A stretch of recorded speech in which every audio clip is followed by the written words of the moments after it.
Wishful thinking. Okay, sorry about that. Meeting open. Right. There's an apology from Chris. She's back in hospital, so. It's not good. Happy to move, Madam Chair. Thank you. A seconder for that? Has anybody heard from John Mayer? No. All those in favour? Against? Carried. Okay, thank you. Conflicts of interest. I've got a conflict of interest, I guess, with the sculpture when it comes up in the landscaping budget. So we'll see how we work that when we get there. I have a conflict of interest with regard to 6.2, please, Madam Chair. Thank you, Brent. Anyone else? No. Okay. Right. So the minutes of the Kapoi Tuahiwi Community Board, 28th of February. Just a small correction, Taya, under 8.1, it had the word sculptures instead of sculptors, sort of. Okay. It made interesting reading. Other than that, I'll recommend that the board confirms the minutes from 21st of February meeting. Do I have a seconder? Thank you, Al. Seconded by Al. All those in favour? Aye. Against? Carried. Thank you. Right. Any matters arising from minutes? No. Okay. We have no deputations or presentations or adjourned business. So the first report then, we've got Grant and Hannah Rose. Is Hannah Rose here? Yes, there she is. Oh no, that's Tori. No, Grant. it's just me. Okay, all right, Grant. So the Riverbank Walkway and Memorial Reserve update, over to you. Yeah, so this is the report was put together following the workshop that we had that Neil was also at from the RSA. You'll recall last month, and it looked at those. It looked at the options that had been put to the board previously, and kind of looking at how we could actually go about recommending this forward. Given the fact that we've noted that there was some, I guess, differences of how we might go through and actually treat the road berm in particular. So really the report that's in front of you is kind of looking at that. You'll note that it's basically saying that we look at option C. Oh, sorry, Chris. I'll just turn my mic up.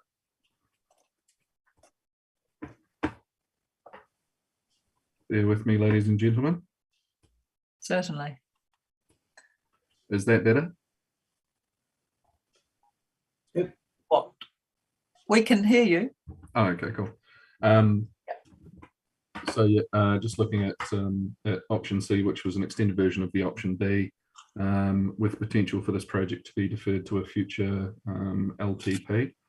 You'll note that Neil was at the workshop as well, so he was quite aware of what the board was likely to propose there. I'm also catching up with Neil tomorrow to talk through some ideas that he's got for the wall as well.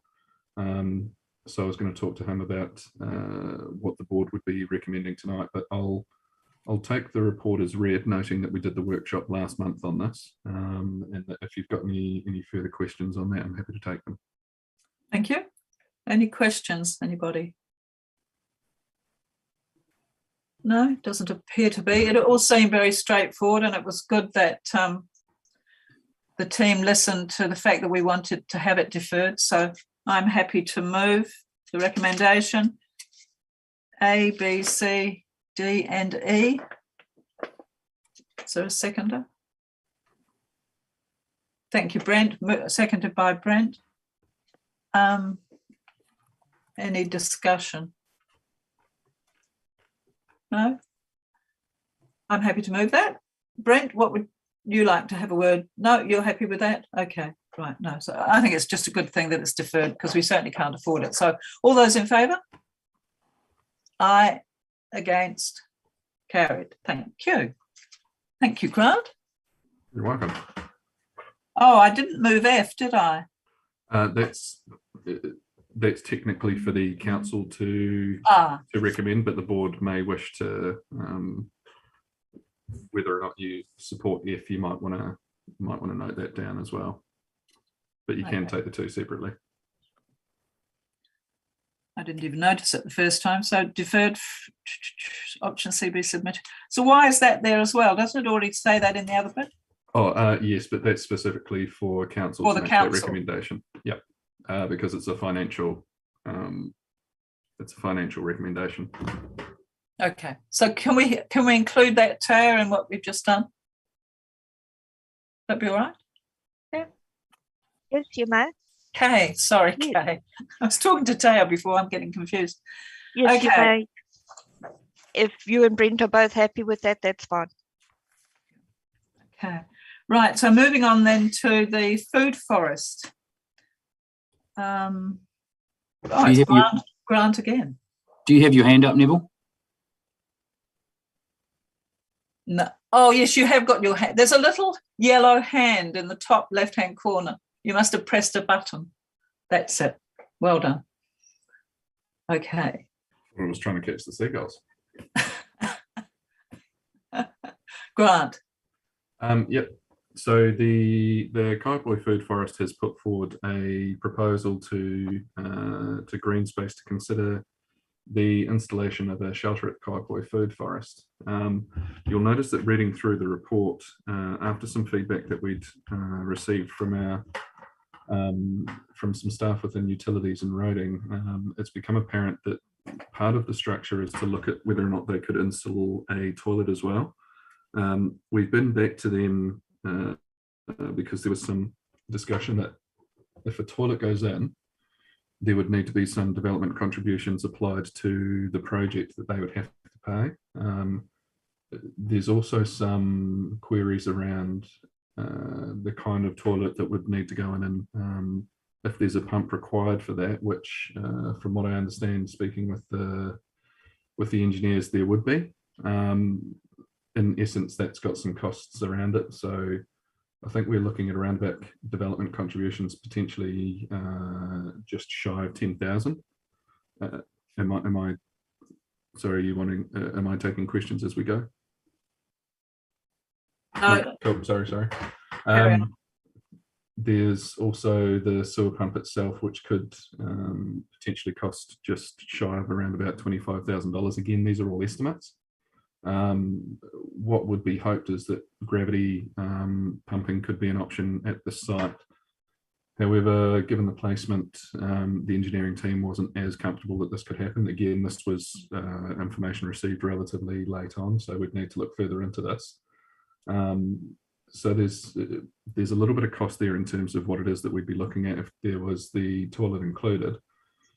What the staff are actually recommending is that we look to approve the footprint shelter for the shelter, and that we continue to work with the trust around exactly how a toilet might fit into this.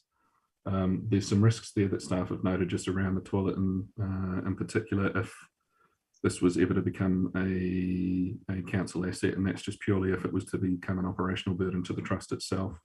That would then revert back to council. That's an ongoing issue with toilets and buildings, to be fair. But we'd really like to fully assess what the risk would be in terms of if a toilet was put in as part of the shelter. There's a bit of work that the trust would also like to do in terms of receiving further funding for the project. At the moment, we haven't got a defined cost structure out for the project. There was some talk about whether or not it would be up to about $100,000 to do the project in its entirety. The trust has currently got 50,000 secured from Ministry of Social Development. There is a time frame on that money for the trust to look at spending. One of the key things for the trust is actually the approval of the Kaiapoi Tuahiwi Community Board to put in place the shelter. The trust have the ability to do this via the license to occupy, which they have with the council. What that sets out is that the community board has the delegated authority to approve structures such as this, and hence why staff have put this report up to the board. Now, look, I'm happy to take questions further on that report. I have a question, Grant. Yes. I noticed somewhere in the report that it said a relationship was being created between the church and the food forest. So what happened there? Because they have got a toilet there, haven't they? And it's just over the road. Yes, so that's an existing relationship that they've got where the people who go to the food forest can, I believe, visit the church itself to utilise their facilities. That's certainly something that they've done in the past. Okay, so there is a toilet nearby then, not 300 metres away, because that's not 300 metres away. That was purely just outlining where the closest publicly available toilet Sure. was. Philip, you've got a question. Yes, thank you, Grant. Could you confirm that the council has the authority to remit or waive development contributions? Bearing in mind the council do own the site. I'd have to go and check that, to be fair, Phil, because in the past we haven't had the ability to get that waived for some of the projects that we've done. So I'd have to inquire with the development contributions team. I don't know if Chris knows anything further to that. The council does, councillors, elected members, but our development contributions team in these situations have provided us with the development contributions policy, which has highlighted the reasons in which you would want to or you can waive development contributions, and there's a process to be followed to do that and some criteria. Thank you. Thank you. Al, then Neville, and then Martin. Another option, and I'm thinking cheap because I'm a Scotsman. Why have we considered a Portaloo with either hire, well, not hire because you need it there all the time? Wouldn't it be a hell of a lot simpler and cheaper for the trust to buy a Portaloo? That's not an option that I've discussed with them, Al. It's not one that I've costed out either. That would be something that we'd have to look into if that was desirable for the trust. If I could add, Al, you did mention that it would be need to be there on a more permanent basis. I think the majority of the need for the toilet is for the events that they have down there, the education programs that they have down there, which are not run all the time. The general public that use it, and there's a lot of them, if they're going there, can walk a little bit further. Because it's not an organised event. Their main concern is the children that come down for school-style events, and 300 metres away, or even just across the road to the church can sometimes be difficult when you're in the middle of a lesson trying to teach kids how to do something, and then suddenly some of them need to go to the toilet, getting them across the road and that sort of thing. When you might only have one teacher looking after the kids is quite difficult. But a Portaloo for those events absolutely solves that problem.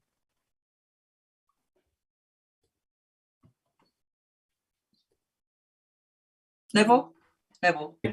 Thanks, Jackie. Look, mine's along the similar lines, given that we're in a world of sustainability, and I'd suggest that the food forest is one of those places that certainly is in that realm.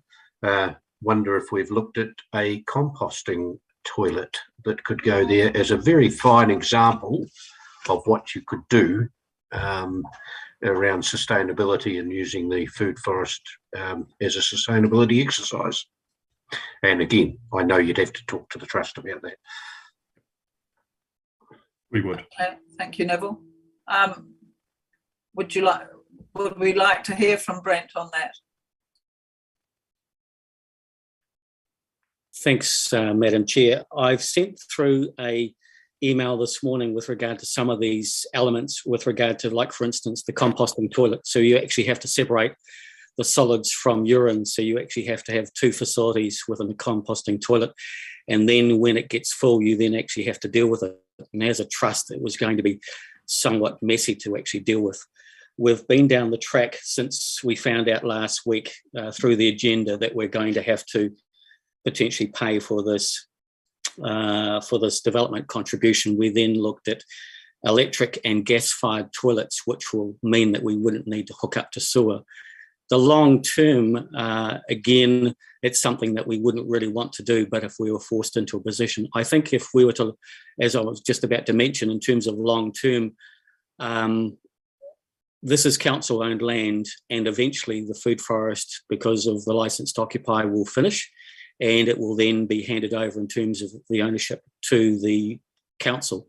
And subsequently, we need to probably look long term. Now that we have the costings from Grant, and thanks for that, Grant, for getting those costings to us, I know that today the MSD have provided to the Food Secure Network some additional funding. I don't know what that is and what it's for, but potentially we could go back to MSD and request additional funding. Certainly hooking up to sewer from the trust point of view, from the council's point of view, is going to be so much easier. The Food Forest Trust really is not interested in operating a toilet. We've operated portaloos before. They get very full very quickly from when we run our events, and we've hired them. We did look at one stage trying to hire one on a more permanent basis, but the cost was just prohibitive because we run on a smell of an oily rag. In terms of the relationship with the church, we have used the facilities there at times, but because most of our events on a Sunday, there is a conflict because they're running their church services and we're trying to run an event. I hope that covers it effectively.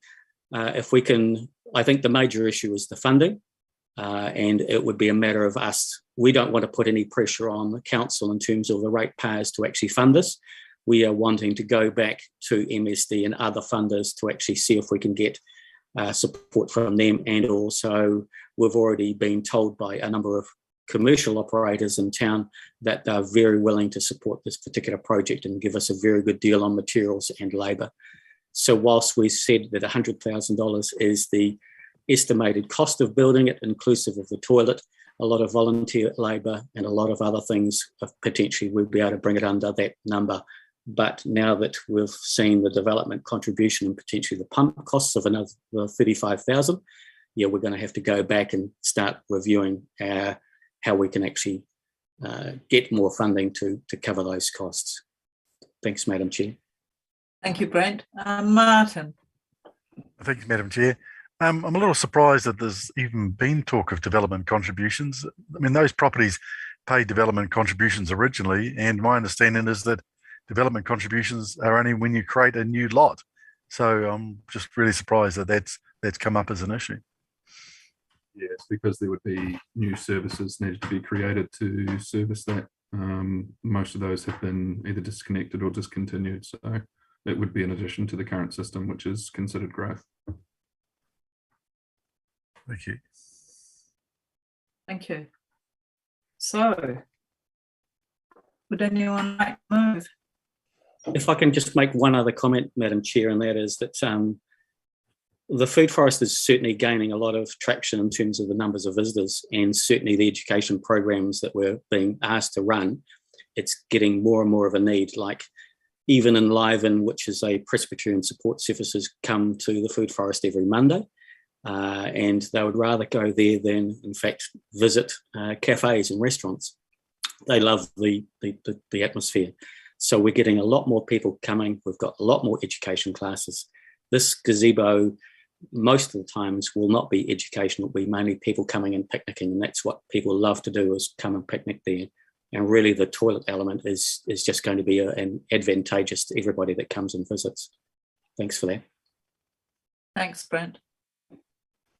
I'm happy to move, Madam Chair, the recommendations. Thank you, Al. Is there a seconder? Neville? Neville, seconded by Neville. Okay. So do you want to speak to that, Al? No, not really. We've covered it, and I mean we're talking about staff investigating options, and we'll leave it to them and come back to us with some firmed up plans. Very good, Neville. Yeah, look, I think the Food Forest is doing a great job, and I think this would be a great investment for the community. So let's investigate, see where we can get to. Okay. Any other comments? Doesn't seem to be. Oh, Philip. I'd just like to say I think it's a great idea. The building is not too big a scale. I wouldn't like to see the building dominating the site, and it doesn't. And I think it would be advantageous to include a toilet for organised groups if that funding can be achieved. So anyhow, very supportive. Thank you, Philip. All right, so all those in favour of 6.2 from A through to F, all those in favour? Aye. Against? No one against? Carried. Very good. Thank you. Right, moving on now to the general landscaping budget. And Tori, over to you. Thank you. I think Grant Stevens is just going to do an introduction, if that's all right, given this was a lot of these are his projects, and then he'll hand over to me. Yeah, good evening, everyone. Yeah, as you'll know, I used to be the person that came and talked to you about general landscaping budgets and how you might allocate that budget across the year to projects. We've had a bit of a shift around in our green space team with the design and planning team being created, and as part of that we've had to reshuffle some of the workload in there, and so Tori has very kindly taken on you as a board to look after your general landscaping project. So henceforth she will be the person coming in and running the workshops with you and writing the reports and helping you track that budget spend. So yeah, I'll hand back to Tori to present the report, but yeah, just wanted to explain what I guess this transition across to Tori. So yeah. Thanks, Grant. Okay, Tori. Thanks, Grant. So the report is to provide some information on a number of projects that I think Grant discussed with you at a workshop last November.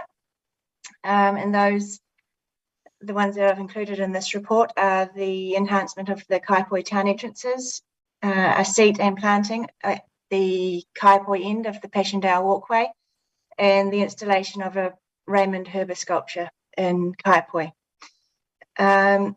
Just to clarify a couple of things before I take questions, there's been a little bit of confusion around the Raymond Herber sculpture, which is item D under the recommendations. Following discussion with the Kaipoi Arts Trust, it's preferred that the sculpture is placed in Kaipoi, and therefore that is back on the table, back on the agenda tonight for discussion. A suitable location for that is still being sought. The 4 town entrances have been looked at as a possible location, but they're not viewed as being quite suitable to it. I think the idea is the Raymond Herber sculpture creates quite a silhouette, and it's viewed as it might be better to have an open view of the skyline behind it to get the full effect of the sculpture. So we're still looking at locations for that. The other item, just to quickly note, is that after the report was submitted, the project, the Kaipoi Interpretive Panels project, which you approved 20,000 towards at a previous meeting, is nearing its completion. However, we need $300 more to complete that project above the 20,000. So we're also requesting the approval of an extra 300 towards that from the general landscaping budget tonight. So I'm happy to take questions. As I say, some of these, a lot of the research has been done in the past by Grant, so if I can't answer them, I might have to refer to Grant Stevens a little. I hope that's all right. I'll put my hand up and Grant can take over. Thanks, Tori. That's great. So any questions?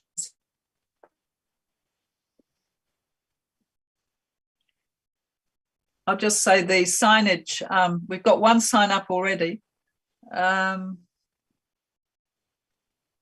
there's another two or three, I can't remember now, that are almost ready. They've got all the information, so they're not far away. So it would be really nice to get that $300. I wondered if you wanted to talk at all. This might not be the time to do it, but I'll mention it anyway, of a location, now that it's back in Kaipoi, of a location for the sculpture. And I have to say, I was very surprised when I saw D, that the $10,000 installation costs were coming out of our landscape budget. I naively thought that the same process would be used after the installation of the Andrew Drummond sculpture on the riverbank, where the council absorbed the costs. I thought that was going to be like that for all other sculptures in the future. So I feel a bit embarrassed that here we are now, it's $10,000 that has to come out of our budget. But anyway, you can argue against that if you want to. But yeah, it has been suggested that maybe down at Karaki would be a good place because it's quite a well-frequented place. I don't know what everyone thinks about that, but we can discuss that later if you like. Neville, and then Brent. Thanks, Madam Chair. A couple of things in here. Yes, I'm very pleased that sculpture's coming to Kaiapoi, and one of the areas that I thought may have been a great area for it was if we approached the Rivertown Villas, the wee triangle that beside the railway there, that's just a very vacant piece of grass. And I know that they talked about putting something in there some time ago, and it's just a bit of a barren piece in the middle of there. Putting a sculpture would look quite sharp, I think, just as for consideration, for nothing more than that. And I notice under G, approves allocation of $3,200 towards Passchendaele seats and plants. What is that actually for? Given the RSAs are actually putting seats, in fact, I'm personally building them for them to go in there. Is this more different? What's the... Tori, I can probably answer that one if you like. So our understanding from the RSA was that they had $1,000 to put towards the seat, as opposed to, I guess, providing anything like everything that around that, and that they wanted at the Passchendaele Trust meeting, they discussed a seat, but also a tree and a little bit of amenity planting behind. So I guess this was around that. Covering that additional cost. Yeah, as you say, we're aware that you've been doing some work with actually create that. So we'd anticipate that price potentially may be lower than that, but we weren't entirely sure. So we've kind of put what we would anticipate it to be. If there was any savings from that, that would just go back into the budget. Anything that wasn't spent on that seat and planting. Can I just, Madam Chair, just a quick comment on that? I just wonder whether that particular piece could lay on the table, given that they're actually funded by the RSAs at the moment, and need to get through the first step before we get to the next one. I accept what Grant's saying about the fact that, you know, if it's there, we don't have to use it, but yeah. Can I just make a comment that when this request originally went through, was quite some time ago, before the wood or any work had been made on the benches, and the request went to both Rangiora, Ashley Community Board, and came to Kaiapoi. And just to let you know that Rangiora has actually allocated $3,200 towards their side. So you may not need this amount at all, because I think we will probably have sufficient, unless you want to concentrate on the planting area and look at funding a tree or something along those lines. Thank you, Kay. Brent, you had a question. Thank you, Madam Chair. In terms of the entranceways, one thing that is a bugbear for me is travelling through to Rangiora and the overhead bridge on Smith Street, and how appalling the ground areas are there, or the garden areas. I'm in agreement with Tori in terms of the Raymond Herbert sculpture should be in a prominent place and with virtually no background, and whether or not there was an opportunity to find an area on the overhead bridge. So as when you're travelling into Christchurch, you'll see it as you go underneath that overhead bridge. And also it might be an opportunity for us to landscape some of those areas between Kaiapoi and Rangiora on that overhead bridge. I know it's probably Wakakotahi land, but it certainly doesn't look good when you come into Kaiapoi. Thanks, Madam Chair. So Brent, do you mean the actual overbridge? There or thereabouts, so as when you can actually see it as you're driving under the overbridge, or in fact when you're travelling towards Rangiora, you'd see it on the way through. Yeah. Is that a possibility, Grant? We'd have to have some reasonably serious conversations with Wakakotahi, just in terms, obviously that's quite an important busy intersection, so they don't tend to like putting just what may be seen as a distraction in those areas, especially as it does also have a spinning, so that the whole tree spins is not a static element. So I would envision that they would probably have some quite serious concerns around locating it there. We can certainly ask the question. I think you'd have a good argument with the one on the other side, you know, what's it called? The big round ball. That spins all the time. That's right by the motorway. So you could use that as a defence. What's it called? Fanfare. Fanfare, that's right. Yes, all those little fans going. Okay. All right. Well, look, I'm prepared to move. I'm prepared to move A to J. I don't see anything wrong with moving G. If the money's not spent, we're going to get it back. Yeah. Okay. So I'll test the waters then. I'll move from A through to J. Do I have a seconder? I'll second that, Madam Chair, if you'd like.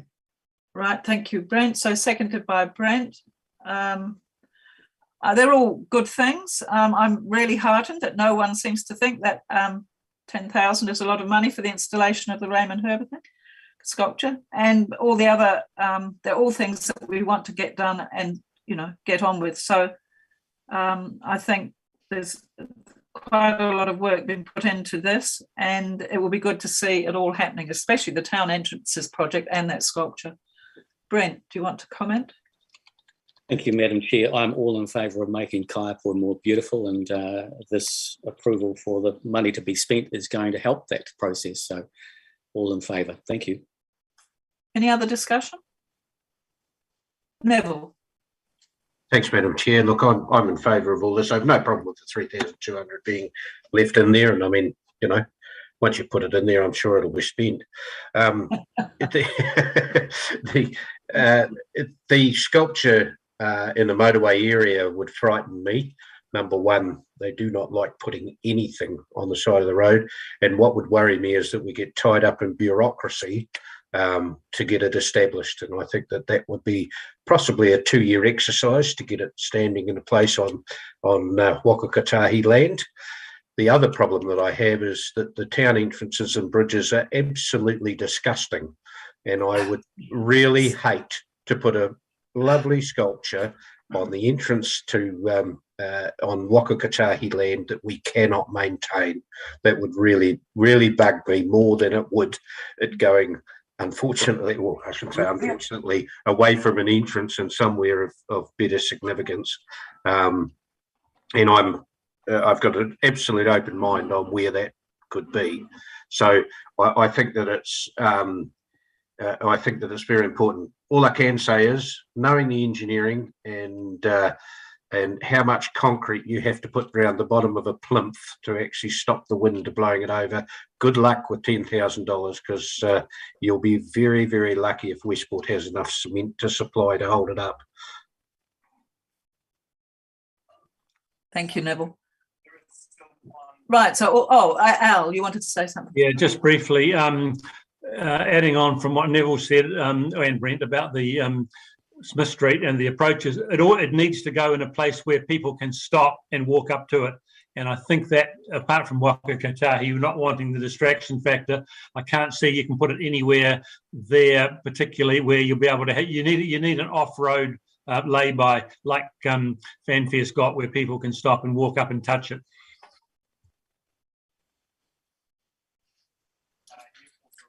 Excuse me a moment.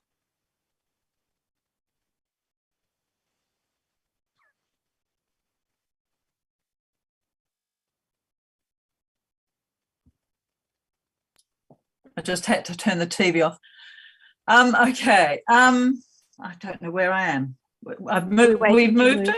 Yep. We're waiting to move it. Right. So A through to J. So we have I moved, seconded by Brent. All those in favour? Aye. Against? Carried. Okay. Thank you. It would be nice to see those motorways cleaned up. They are disgusting. They're absolutely appalling. It's almost worth us getting together with a wheelbarrow and some spades. It would only take 10 minutes. Anyway. Can I just comment on that? And I don't know whether it's the case here, but the Lineside Road was under is under a Whakatahi contractor who didn't know that they had the responsibility of keeping that mown and sprayed, which is what they do, until the Keep Rangiora Beautiful got directly in touch with them, and they realised that I think they're called GDF or some GH, I don't know what they were called.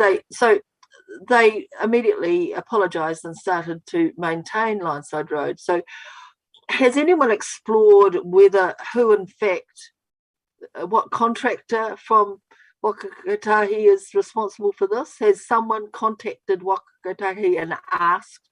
Because it could be exactly the same outfit. No. I did email someone at Whakatahi and had a reply, and she insisted that it was the council's job. So then I spoke to Joanne and she insisted it was Whakatahi's job, and that's where it ended. Well, I guess that in that instance that you could have a clean-up from the community to get out there and do it, because I agree, absolutely appalling. And Chris. Not sorry, get any better. Sorry. No. Chris. If you leave it with me, and I'll go and ask the questions again, because I do get frustrated in situations where something seems to be in no man's land. Someone will be responsible for it, that it will be in someone's contract. We just need to actually find out. I do know that Joanne did talk to NZTA about it, and I saw the correspondence that you had as well, Jackie. I do know that someone's done some spraying recently, but they've sprayed some rather tall weeds, and the weeds are now standing dead.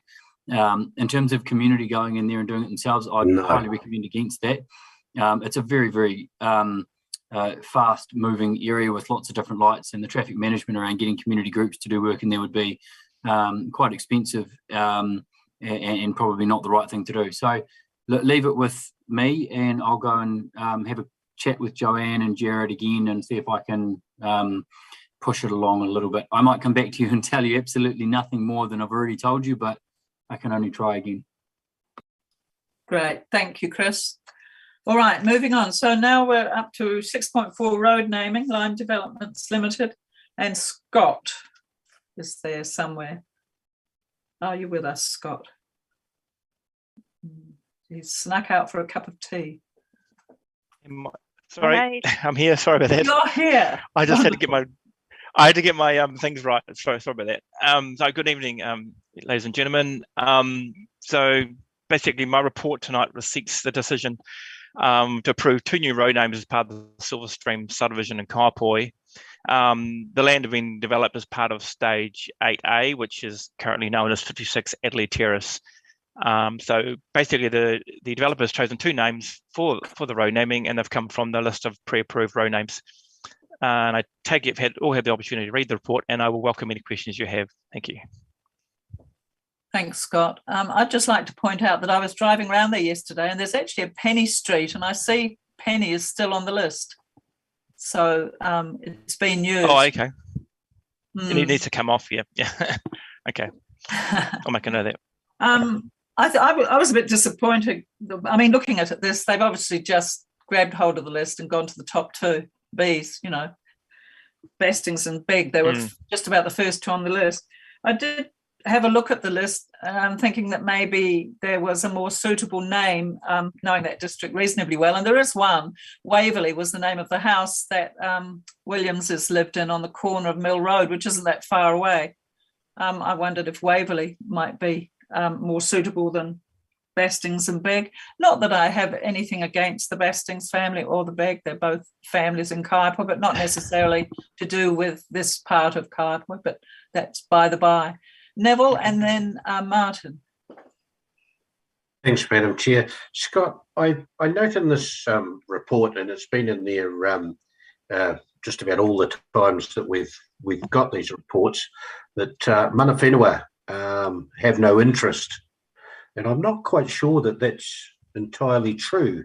Have we at any stage run past them or asked for names to be fitted? I have no problem with what's here, I might add, but it's just that constantly that's put on there, and I can see some objections raised if we get 54 streets to name, and we get 54 no interests from mana whenua. I'm not sure that's correct. Yeah, generally it comes about. I mean, basically we present the list to the developer, and the developer chooses names from the list. I guess in the situation where we're looking for new names for the list, or the developer had suggested some Maori names or some cultural names, then we would go to mana whenua and ask them what their opinions were of them as well. But yeah, generally, basically, it comes from the list. I guess that's why it's in there, because it doesn't affect them, because it comes from that list situation. Have we actually been to mana whenua to ask them to put names on the list? No, we haven't. But that's basically the governance team are handling the maintaining of the road naming list from now on. So that's something will be that they could look at doing as well, to add some more names. Certainly a possibility to do. Basically, we just present the list to the developers, and then they have the opportunity to choose names off that list, and then we go from there. Thanks, Scott. Madam Chair, can I ask that we do that, please? That we Yes, ask, I think actually go to mana whenua and ask them. I think that's a really good idea, and I'm sure that they've got names for that particular areas around Kaiapoi that would suit it far better than just putting the name of someone on a street. They've probably got names already for particular areas, I'm sure. Okay, so if we could do that, that would be great. Someone had their hand up. Martin.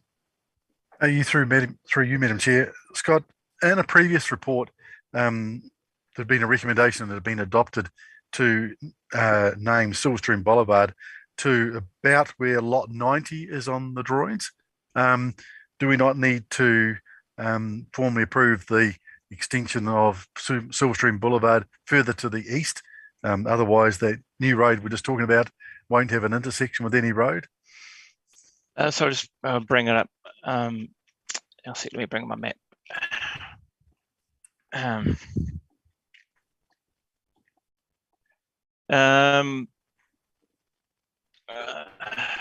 If that's correct. If it hasn't been named, then that would have to be named as part of that. Yes, you're correct. So if Silverstream Boulevard, as part of the new stage 8A, then that would Silverstream Boulevard would have to be extended to include that. Yeah. So would that be to the intersection of Sneed Street?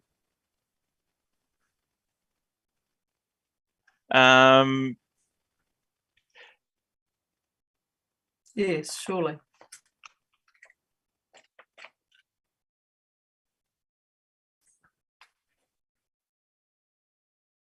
Yeah, I think you'll find it will, because that's where it goes to, doesn't it? It's the new corner, the new road's going through there. Is that right, Scott?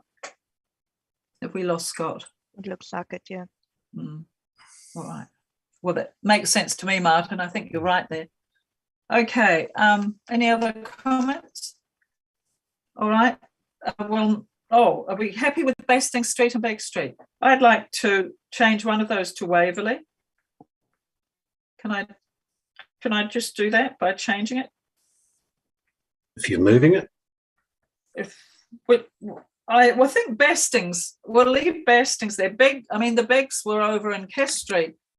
That's a long way away from here. So we'll make number 2 Waverley Street. So I'll move that then, that A, B. Madam with Chair. that one. Yes. Just before you move it, just in light of Martin's question, is it worthwhile adding Silverstream the Boulevard. extension of Silverstream Boulevard through to wherever that intersection is? Is it worth adding that in so it doesn't have to come back? Chris, is that something we could do? Yes, as far as I'm aware, if you make it as D, you could then say that the board approves the extension of Silverstream Boulevard from X to X. Okay, is that what you were suggesting, Martin? Is that you? I'm just saying it needs a name. Yeah. Well. Yeah, no, that'll sort it. All right, so I'll move A, B, 1 Bastings Street, 2 Waverley Street, C and D, the extension of Sovereign Boulevard to it's where it joins Sneed Street. That's all, isn't it? Yeah. Do I have a seconder? Brent, seconded by Brent. Do you want to say anything, Brent? Thank you. No, I think all logical. Good idea of changing Waverley. All right. Okay. All right. So all those in favour? Against? Carried. All right. Good. Thank you. Very good.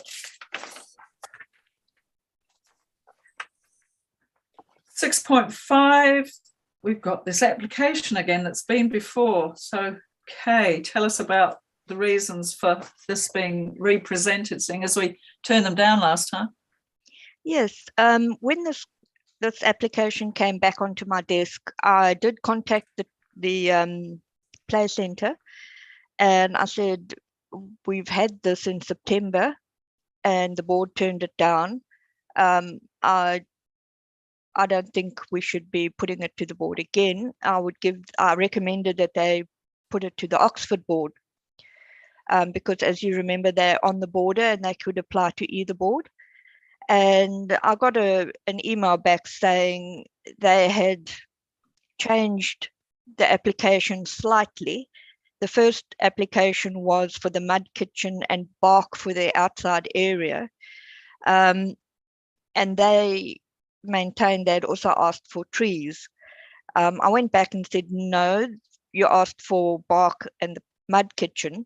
There was no trees in the original application. However, she was insistent that I present this report again to you because she felt that you would change your mind, but obviously that's up to the board. Sorry, I'm back in the room. Sorry, I don't have it in there. My internet dropped off, so I had to log back in. Jackie, you're muted. Sorry. Yes, Scott, we moved and we changed one of the names to Waverley, and we added the Sovereign Boulevard extension as well. Okay. Silverstream.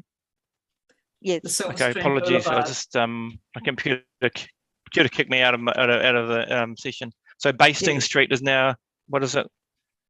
No, it's Bastings Street. And so what is it going to be? Sorry. Big Street is Waverley Street. Okay. So. Okay. And Silverstream is going to be just Sneed Street. No, Silverstream Boulevard. It's the extension. It's already Silverstream Boulevard to where it did go, but now they're extending it and it's joining Sneed Street. So, all right. Okay. No, perfect. Cool. Right. So going back to 6. Oh, thank you, Scott. Going back to 6. No worries. Yeah, sorry about my computer glitch. Yeah. That's all right. These things happen. Yeah. Yes, I can't see any point in allowing this in approving this grant. It's the same as the one we declined last time. So Martin wants to say something, and so does Al. No, Martin doesn't. Your little golden hand is up there. Al, you want to say something, do you? Yeah, just very briefly. I mean, I think Kay's got it right. We turned it down last year. I'm sorry, but I belong to a generation that if children want to play in the mud, you put them outside in the rain. You don't set up ruining the plastic gear for them to play in the mud. I'm sorry, I can't buy into this. Brent. Thank you, Madam Chair. Am I correct, Kay, in saying that they're also applying to Oxford Ahoka anyway for new bikes and scooters? I'm not sure about that, but I do know they weren't keen to put this application to Oxford, so it could possibly be. Sorry, I don't cover Oxford, so I'm unaware of what they're requesting at any given time. On page 79, it says that they're actually applying for both to us and also to Oxford Ahoka. So certainly, no, that was I think for a previous. That was for a previous item, I think. You're correct. In the last 18 months, yes. Yep. Okay. All right. Would someone like to move? Brent, your hand's up. Are you moving? No. I'll move, Madam Chair. I'll move that we decline this application. So that's A and C. I'll second that. You want to say any more, Al? You've probably said everything. No, and I agree. So all those in favour? Aye. Against? Carried. Thank you. Then we're on to 6.6, the Kapua-Tuahiwi Community Board Plan. Kay. Yep, this is, as you know, we generally try and update these plans once a year so that they're current and a useful document for the board to let the public know what they're doing and what they've achieved. You will notice that there's quite a lot of changes this time round, which I think is quite exciting because otherwise people don't want to read it again if they're just reading the same old every time. Please note that because this is generally done in a publishing software, when we convert it across to Word to make the changes, you'll note that the formatting goes out slightly, so that will be fixed when it goes back into the publishing item. So I'm happy to take any amendments or suggestions from the board. Neville. Can someone inform me why the councillors aren't on there? We are members of the board. They are there. Where? You might have got a blank page between them. I've got 103 shows the board. Oh no, and that's no councillors. 104 on diligent. I beg your pardon. It is on 104. 103 must be. Yeah. Why is 103 there? I thought it finished there, but it doesn't. Yeah, no, it's the formatting issues I was just talking about. Okay. All right. Thank you. Okay, very good. All right. So I'll move the approval of the community board plan for this year. A, B, and C. Martin, would like to say something? Oh, Martin, you want to say something? Yes, Madam Chair, just a couple of items on page 102. We have some groups there which I'm not sure whether they're still appropriate. We've got the Pareki and Vickery Street Cycleway Working Group. Surely we don't need that anymore. No. No, we avoided a lynching there, so I think we should take that off. Very good. Well spotted. And secondly, the Kaiapoi Town Centre Plan Review and Reference Group, I don't think that's ever had a meeting. So does it actually exist? Oh, well, I've been to it, but not for a while, I must admit. Does it still exist then? I don't think it's ever met. I think it. Yes. It has met, Madam Chair. Oh, I've been on it. It's that one. It goes way back, sort of post-earthquake, but it carried on for a long time. Yeah, hasn't been a meeting since I've been chair. It hasn't been a meeting, but Chris might have been to one. It was constituted after the last ejection. What was that, Martin? When we disbanded the regeneration meetings, this group was formed. Oh, it was a committee of this board, and the other one is so wasn't it part of the town centre plan? No, it just was never had a meeting that I'm aware of. And the other one is the Kaiapoi Signage Working Group. Has that ever had any meetings? Yes, that's the one that we're working on, these signboards. Yes. The museum were part of that, and who was the councillor that used to come along? Chris. Was it you, Philip? We did have a councillor that came along to it. I don't can't think remember. it was me. No. We had meetings in the early part. I have to say we haven't met recently because the project, this particular project is almost completed, but it's certainly not the end of the project at all. The aim of the group is that there are going to be signs all over Kaiapoi as we can afford them. They're heritage signs showing before and after, not before and after, but how it used to be and how it is now, sort of thing. There's one by the bridge. That's the first one, yeah. So no, that's very much part of it. But yes, you're probably right. Maybe that town centre one doesn't meet now that the regeneration sort of changed. Well, the No committee one was seems to formed when the Regeneration Committee was disbanded. You want me to So remove maybe it's that? not the one I'm thinking of then. I met with one for years when I was the chair, and it was all about the town centre regeneration. I would have thought that's what I thought it referred to anyway, but we haven't had a meeting for a Okay. while. Okay, I will leave them on there, but certainly don't need the Pracky and Vickery Street one anymore, surely. No, we don't need that one. Okay. Okay. Right. Thank Thanks, you, Madam Chair. Madam Chair, Okay. just one day, because Martin raises a good point. I just note on my own one that I'm looking at now, Enchi Sister City Advisory Group, my portfolio in there is actually international relations. And I'm not sure what the emphasis on Enchi is with the Kaiapoi Community Board. Surely it would be international relations as per the portfolio, but I stand to be corrected. Yes, I would agree with you, Councillor, that I don't think that one should be there. It would be connected to your portfolio on council rather than on the board. Right. Okay.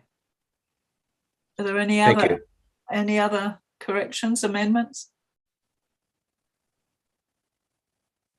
No? All right. Have we moved it? We've got you moved it. We're looking for a seconder. Ah, Madam okay. Chair. So someone to second it? Neville, seconded by Neville. A, B and C. All those in favour? Against? Carried. Thank you. Right, chairperson's report, 8.1. The youth development grant, the committee for the youth development grant met not long ago, and the one application that they received for the funding that has been set up for youth development, the idea is that a youth who's got a project applies for some funding, but it has to be a community-based project, and the young man who applied, he was a Kaiapoi boy, never once mentioned the community in his application. So we actually haven't been able to give out any money. That was the only entry. So we had a bit of a chat about how we can publicise this a bit better. And so one of the members, the youth person, Chloe Bettany, she's organising visits to schools, and we're going to try and publicise it a bit better to students, hoping that we can get some applications, because the money's sitting there waiting to be used. Other than that, there's a new exhibition at Art on the Quay. It's Emma Timmis, who ran the 2100 miles in 21 days down from Cape Reinga to Bluff. She's also an artist, so her work's well worth seeing. And the Waimakariri Arts Trust have had their first meeting organising the Kaiapoi Art Expo. So we're going ahead with that. So hopefully we'll be back in a normal environment by July, and we'll be able to be back in the swing of things and have another good event. I think that's all I've been doing. Oh, the Waimakariri Public Arts Trust met again, and since then there's been the changes. the email I sent to everybody explaining the sculpture. It's now, of course, as we have seen, it's changed. It's going to come to Kaiapoi. So I'll be going back to the trust to try and work with through them and with Grant about a location for that sculpture. That's all I have to report, I think. So I'll move that you've received my verbal report. If I can have a seconder. Thank you, Al. All those in favour? Thank you. Against? Carried. Matters referred for information. Public excluded report. And Madam Chair, can I just ask about this? Can we, Chris, you might be able to help us, can we receive a public excluded report or a recommendation from public excluded in public meeting? I can answer that if you like. Okay, thank you, Kay. These are matters for information. You can receive it in the open meeting as long as nobody wants to discuss anything on that report, because you're only receiving it as information. Does that, okay, just a question around that. So even though it says it's in public excluded, once we've received it in public, doesn't it become public? No, it's because it's only for information. This matter has been raised by Jim Gerard, the Rangiora Ashley chair, several times, and the governance manager has assured me that unless somebody wants to discuss what that report is about, it may be received in an open meeting. Okay, thank you. So does anyone plan to discuss anything in it? Can we just receive it then and move on? Okay, so the recommendation is that the board receives the information, A and B. Yeah, okay. So I'll move that, A and B. Do I have a seconder? I'll second it, Madam Chair. Thank you, Grant. Don't think it needs any commenting at all. All those in favour? Against? Carried. Thank you. Right, members' information exchange. Martin, you're at the top of my list on the left there. You can start. I've got nothing more to add to the written section I sent out. Thank you for sending that out. That's right. Good. Thank you. Al? Thank you, Madam Chair. Just a couple of things with my Indigenous planting portfolio hat on. The one of the two bridges in the west end of Silverstream is approaching. I'm going to say finality, but it's not. The planning of it and the funding of it are approaching the project. With my arts hat on, you've covered the sculptures. We've ticked off, the YPAD have ticked off a mural by a local artist on the toilet walls in Oxford. That's going ahead, and that's funded out of Oxford, not with no cost to the ratepayers. The pose at the gateway to Pegasus are finished. If you haven't seen them, they're looking pretty good, and hopefully that will not require further financial input in the next 10 or however many years. Looking good. The bleachers have been, we put bleachers in at the softball diamonds, which are looking good. If you haven't seen them, pop down and have a look. Pine, we got a little bit of a PR disaster at Pines Beach. Some of you will know, or all of you will probably know, there was a shack in the forest there behind, just behind the sand dunes. It's been there for a long time, and the Pines locals used it with their children with a bit of a playground, and the forestry have demolished it as part of their operation. And the Pines Beach residents are not amused at all and have gone ballistic on Facebook. Both Tikahaka and council did not intend for it to be removed, and unfortunately there's nothing in writing to say that, although the forestry had been verbally asked not to. I've talked to Rob Hawthorne and he's going back to the forestry to find out why it happened, so you may get a bit of flack from that. But basically, it's not our fault, but it'll wind up being our problem. And of course, being an illegal thing in the first place, we can't authorise its rebuild. Pegasus Bay Bylaw Committee met last week. The various things. The Tua problem on the beach has been was brought up again, and Mike Quant has been off talking to MPI, and a group of university varsity students, don't ask me why it's Auckland University, but it is, are coming to do a research project on the whole sustainability of the Tua. The bylaw is under review. Sorry, I should have said that first. We don't particularly want to review it, but we have to under statute. So VJ is working on that. The data from the observation we ran at the Karaki car park, 40,000 cars a year are using that car park now, and of those, about 25% are going past it onto the beach. The good news is the numbers using it are up, the numbers going onto the beach are down, and as part of that survey, the knowledge of the fact there is a bylaw and rules is growing steadily year by year. So basically the bylaw is working well and everything's tracking in the right direction. Yes, we still have dog problem and a horse problem and a vehicles in the sand dune problem, but the overall stats are looking favourable. Thank you. Madam Chair, can I ask Al a question, please? Certainly.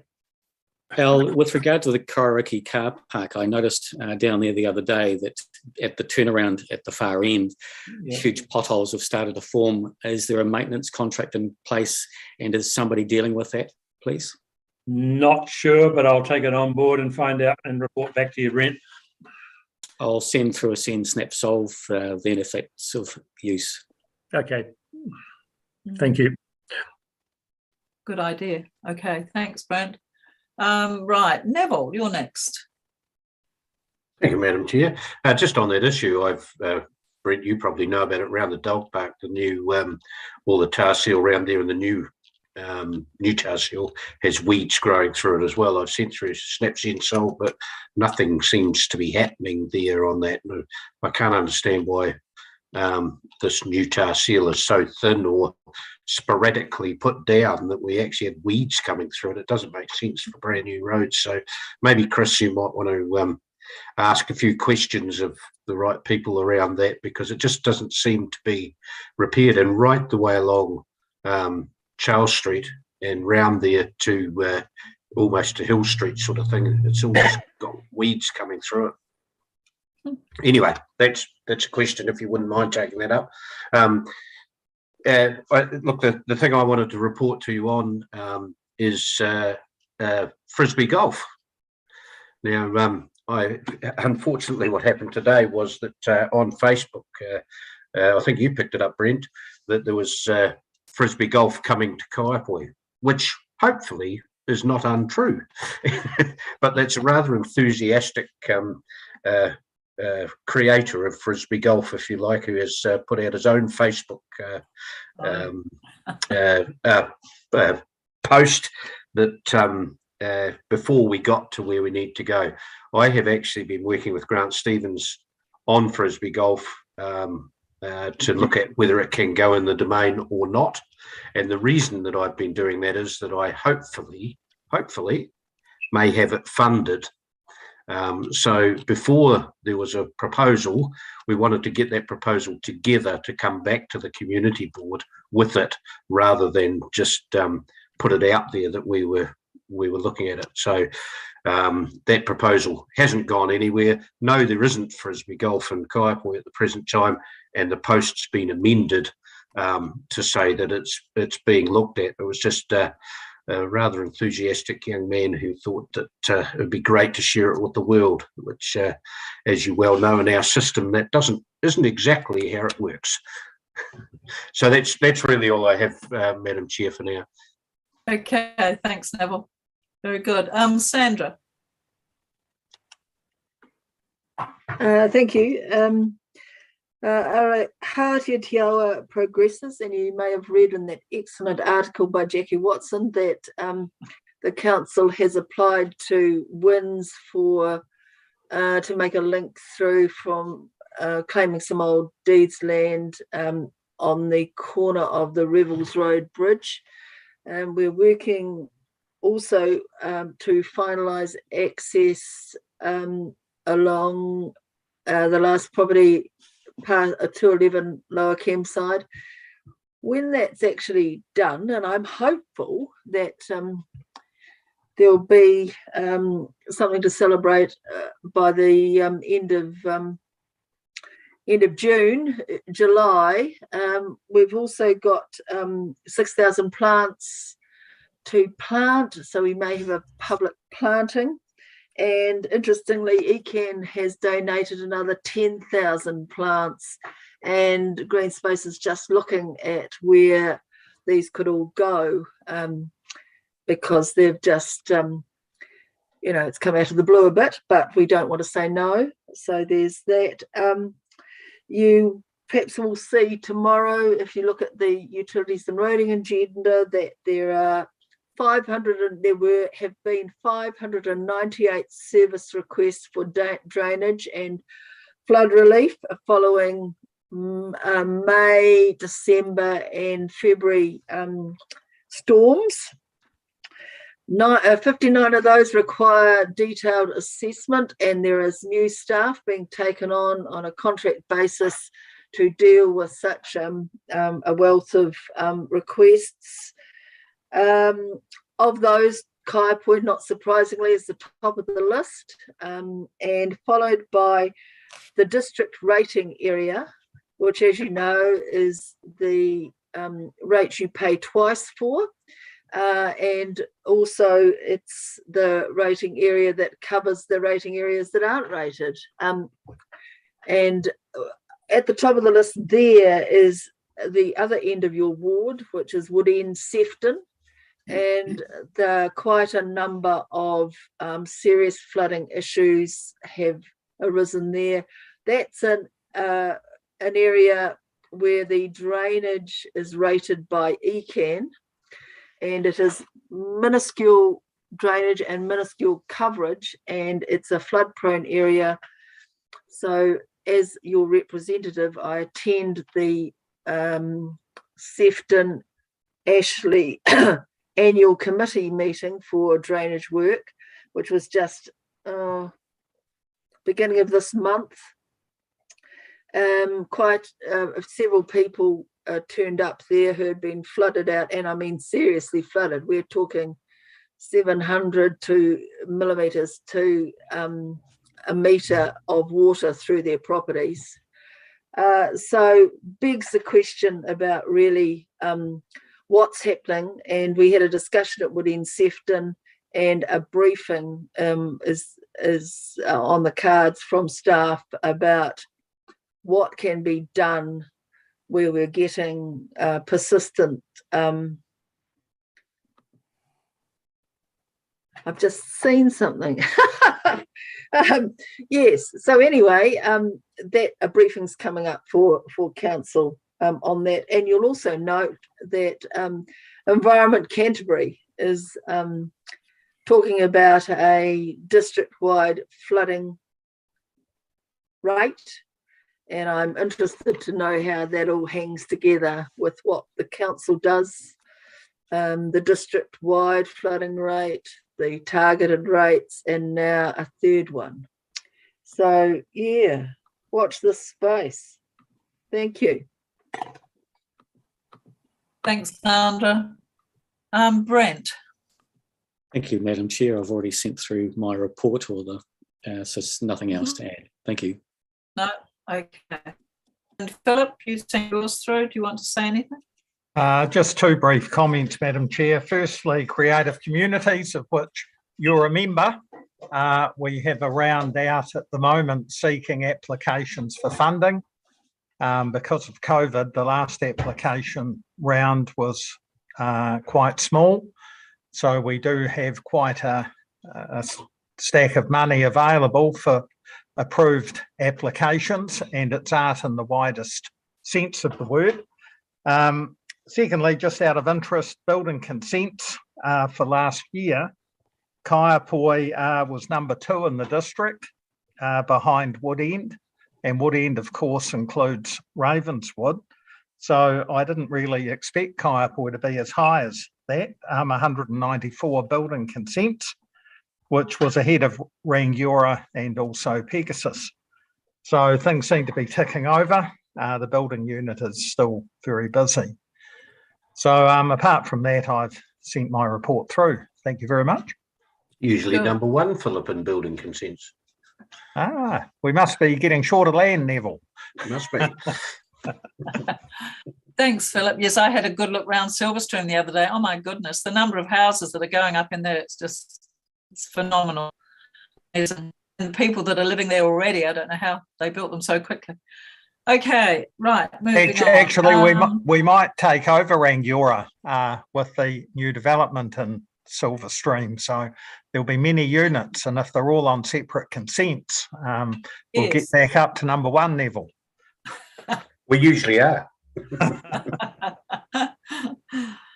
Okay, right. So then we've got just 3 consultation projects that we can look at there. E-scooters, migrant experiences and draft annual plan. Regeneration projects. Well, here we are. Here's the, Martin, here's that. Isn't that what you're talking about? That you think doesn't exist anymore? But I guess the working group that's part of it maybe hasn't met for a while, but that's what it was all about, wasn't it? The town centre. Anyway, board funding update. Board discretionary grant, the balance 3,627 and general landscaping budget 25,430, both at 15th of March. We don't have any immediate items, I don't think, that haven't been covered already. Although there will be an opportunity, I guess, to tell the public about the new sculpture. We still have some fundraising to do for that, so yeah, it will go out into the media. Other than that, it's just the next meeting on Monday, the 11th of April at 5 p.m. So I declare the meeting closed. Thank you for your attendance. All right, everyone happy? Thank you, Jackie. Is in terms of the process, if an artist wanted to donate a sculpture, like I've got an aluminium sculpture that we could donate to the community, what's the process for doing that? Yeah, just give me a call and yeah.